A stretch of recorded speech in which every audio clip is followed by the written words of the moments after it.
Je veux m'excuser auprès des parents de Justine de ne pas avoir assuré, devant les assises de la Corrèze, le témoignage de Théo, empreint d'une culpabilité palpable, d'avoir laissé son ami aux mains de celui qui allait tuer Justine Vérac, a ému aux larmes toute la salle d'audience. Bonjour et bienvenue dans cette nouvelle vidéo dans laquelle nous poursuivons ce compte-rendu d'audience que nous suivons pour le nouveau détective.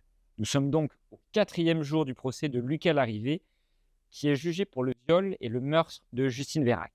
Un procès interminable, d'autant plus que la présidente a d'ores et déjà annoncé qu'une 6e journée d'audience supplémentaire sera nécessaire eu égard au retard qui a déjà été pris. Mais faisons tout d'abord un bref retour sur le témoignage qui a eu lieu hier soir, très tard dans la soirée, de Loïc. Loïc, qui était le petit ami de la victime. Un peu intimidé, tenant fermement la barre de la cour d'assises de Tulle, il explique avoir connu Justine sur un site de rencontre en février 2022. On a échangé par message, on s'est vu, ça a marché, explique le témoin sobrement. Et puis on a continué à se voir. Et à force, on s'est mis ensemble. Elle m'a présenté son petit garçon. Au début, c'était compliqué, les choses allaient un peu trop vite pour moi. Et Justine était très amoureuse de moi, alors que de mon côté, je voulais prendre mon temps. Je sortais d'une relation compliquée. Et puis, on s'est plus vu par la suite. Au fil du temps, notre relation a évolué et au moment de sa disparition, on parlait d'officialiser sérieusement les choses. Moi, je vivais chez mes parents et elle avait son appartement. J'allais souvent d'ailleurs chez elle. Quelles étaient les priorités de Justine ? Demande la présidente. Pour elle, c'était son fils, la chose qui comptait le plus, répond le témoin. Elle buvait, oui, mais raisonnablement, et sortait peu. Comment avez-vous vécu la disparition de Justine ? Ce week-end-là, nous nous sommes vus, le samedi, dans la journée, dit Loïc. Moi, j'avais une soirée avec des copains. Elle voulait sortir en boîte. Je suis rentré chez elle comme prévu. Elle m'a écrit qu'elle allait bientôt partir de Brive. Et puis, je me suis endormi. Je me suis réveillé à 8 heures du matin. À mon réveil, elle n'était pas là. Alors, j'ai appelé sa mère, Marina, et j'ai compris qu'il y avait un truc. J'ai compris qu'il y avait un truc qui n'allait pas. Elle me tenait tout le temps au courant. La présidente part ensuite sur un terrain délicat, mais nécessaire pour juger Lucas Larrivé et jauger la possibilité d'un viol pour lequel il est aussi jugé. Je suis désolé, je vais vous poser des questions indiscrètes, commence la présidente. Comment s'est comportée Justine lors de votre premier rapport sexuel ? Je ne me rappelle plus, répond le témoin, sans doute gêné, de livrer sa vie sexuelle devant un parterre d'inconnus. Quels étaient les goûts sexuels de Justine ?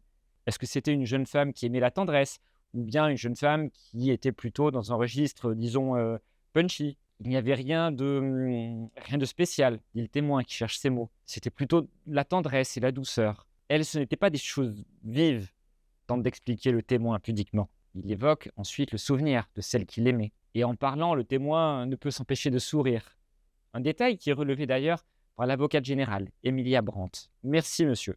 Merci de sourire en parlant de Justine. Cela fait du bien dans cette procédure, même si c'est le procès de Lucas Larrivé. Elle demande ensuite au témoin. Justine était amoureuse de vous. Une relation sexuelle avec un garçon qu'elle croise, c'est possible pour vous ? Non, c'est absolument impossible. Je n'y crois pas une seule seconde, répond le témoin. La cour entend ensuite Julie, une amie de Lucas Larrivé qui a passé une partie de la soirée du 22 octobre 2022 avec l'accusé avant de rejoindre la boîte de nuit La Charrette. Elle est entendue en visioconférence. J'ai rencontré Lucas lors de soirées par des amis communs sur Brive, raconte la jeune femme. Je suis allé quelques fois chez lui avec des amis dans un cadre festif. Où avez-vous retrouvé l'accusé le soir des faits ? Demande la présidente. Au bar Le Sweet, à Brive. Nous sommes rentrés plus tôt avec mon ami, après la fermeture du bar. Nous avions consommé de l'alcool, mais pas de bouteille de rhum, que Lucas, lui, avait consommé. Elle explique que pour elle, Lucas Larrivé était le seul à avoir bu ce soir-là du rhum. Je l'ai trouvé très fatigué dans le bar. On l'était tous, poursuit-elle. Et à la sortie du bar, je lui ai proposé de rentrer, comme je l'ai vu prendre la voiture. Je sais que la veille, en plus, ils étaient à une fête d'anniversaire qui s'est prolongée jusqu'à tard dans la nuit. Il y avait donc de la fatigue et de l'alcool. D'ailleurs, il avait même les yeux rouges. Mais Lucas a quand même voulu continuer la soirée après la fermeture du suite. Plus tard dans la nuit, Lucas enverra un SMS au témoin pour lui dire que la fin de soirée s'était bien passée, accompagné d'un emoji pêche. Maître Guillaume, en partie civile, prend ensuite la parole. Lucas Larrivé avait beaucoup de conquêtes féminines ? Oui, répond le témoin. Il avait d'ailleurs beaucoup de succès. Puis Maître Labrousse, en défense, prend la parole. Comme depuis le début de ce procès, il est toujours très offensif. Puis Maître Labrousse, en défense, prend la parole. Comme depuis le début de ce procès, il est toujours très offensif. Vous considérez-vous comme une amie de Lucas Larrivé ? Demande le pénaliste. Je ne sais pas, j'aimerais qu'il dise tout ce qu'il sait, Qu'il soit sincère, dit-elle. Je ne sais pas si je serai un jour capable de lui parler, dit le témoin avant de fondre en larmes. S'il était acquitté, cela changerait quelque chose pour vous? Non, je ne pense pas, dit la jeune femme. Je veux juste qu'il dise la vérité, pour que la famille de Justine puisse faire son deuil et que sa famille avance. Ensuite, le pénaliste s'en prend à la presse. La presse dit qu'il y a eu meurtre, qu'il y a eu viol. Donc ce sont les médias qui vous ont alimenté? J'ai bien suivi dans les médias, se défend le témoin.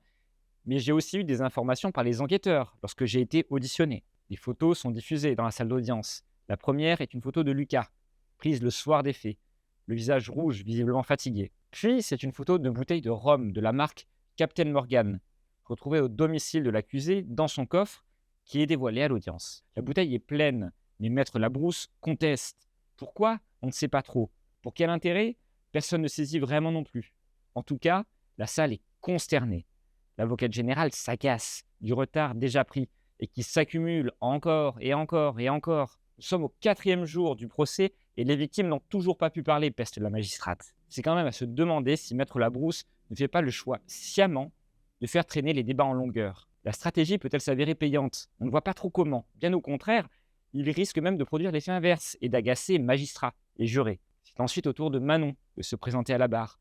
Vous vous en rappelez peut-être si vous avez suivi l'affaire, mais il s'agit de la jeune femme avec qui l'accusé a eu un rapport sexuel peu après avoir tué et enterré Justine Vérac. La jeune femme est manifestement très stressée. Elle triture machinalement ses doigts. Elle explique avoir connu Lucas par le biais d'amis communs. Ils se sont un peu fréquentés en boîte, à la charrette, puis ils ont couché 2 ou 3 fois ensemble. Sans sentiment, dit-elle. Le soir des faits, la jeune femme rapporte que Lucas a tenté une approche à la discothèque. Mais j'ai refusé, dit-elle. J'ai continué la soirée de mon côté chez quelqu'un. Mais vers 6 heures du matin, Manon a appelé Lucas pour quitter l'endroit où elle se trouvait à ce moment-là, car il était, dit-elle, la seule personne qu'elle connaissait dans le secteur. Sur la route, il roulait vite, rapporte le témoin. J'ai eu peur parce qu'on s'est pris le fossé, mais il a rigolé. Chez lui, on a couché ensemble, et le matin, au réveil, dans sa chambre, j'étais toute seule. Pouvez-vous nous décrire la chambre de Lucas à l'arrivée? Demande la présidente. C'était vide, vraiment pas grand-chose, pas plus de meubles que ça. Le lit, c'était simplement un matelas posé par terre. Comment se sont passés ces rapports sexuels? Poursuit la magistrate. Bien, la première fois, normal, rien de bizarre. Pas de méchanceté, répond le témoin. Et la seconde fois, il m'a serré le cou et je dis d'arrêter. Il me regardait sans me regarder et avec ce regard vide, ailleurs. Il a fait comme ça, dit-elle en mimant l'étranglement, avec une main. Dans ma tête, je me suis dit, je suis asthmatique, il faut qu'il arrête. Et il a arrêté. Et après, en y repensant, je me suis dit qu'il avait sans doute trop bu. Que s'est-il passé ensuite sur le trajet du retour? Poursuit la présidente. En me ramenant chez moi, le lendemain, en voiture, il était silencieux. Il ne parlait pas, et puis un téléphone a sonné. Je crois que c'était une sonnerie d'iPhone. L'enquête révélera d'ailleurs qu'il s'agissait en fait du téléphone portable de Justine Vérac. Il m'a dit que c'était le portable de son entreprise. Dans vos dépositions, dit la présidente, vous aviez indiqué qu'à la sonnerie du téléphone, il avait monté le son de l'autoradio. Oui, en effet, et je me suis dit que c'était bizarre sur le coup. Ensuite, il m'a déposé et il est reparti super vite. C'est ensuite au tour de l'avocat général de poser des questions. Donc, vous rentrez de soirée, il aurait pu ne rien se passer. Qui va vers qui pour avoir une relation sexuelle? C'est lui, répond le témoin. Est-ce que vous avez eu l'impression qu'il peinait, qu'il se forçait à avoir une relation sexuelle? Poursuit la magistrate. Non, répond le témoin. Sinon, rien ne se serait passé. L'avocat général précise sa pensée.